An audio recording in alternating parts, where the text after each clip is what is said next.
ایسا نہ ہو کہ قیامت کے روز لوگ چیخو پکار رہے ہوں گے اور ہم بھی ان لوگوں میں سے ہو جائیں جو یہ کہیں گے یا لیتنی قدمت لی حیاتی، کہ ہائے کاش کہ ہم زندگی میں کچھ آگے بھیج دیتے یا کچھ کر لیتے۔ یاد رکھیں کہ ہر انسان کو کچھ نہ کچھ ندامت لازمی ہوگی قیامت کے روز۔ گناہگار شخص کہہ رہا ہوگا کہ ہائے کاش کہ میں نیکیاں کر کے آ جاتا، اور نیکوکار بندے کہہ رہے ہوں گے کہ ہائے کاش کہ ہم اور مزید کچھ کر کے آ جاتے۔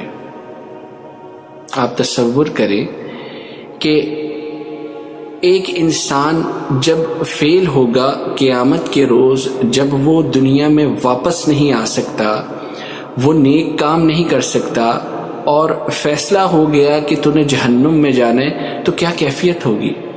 ذرا امیجن کریں، کچھ تصور میں لے کر آئیں۔ اللہ رب العزت ہمیں بچائے۔ تو اللہ رب العزت نے ہمیں کتاب اللہ دی، سنت نبی صلی اللہ علیہ وسلم ہمارے سامنے ہے، زندگی دی ہے، موقع دیا ہوا ہے، ڈھیل دی ہوئی ہے،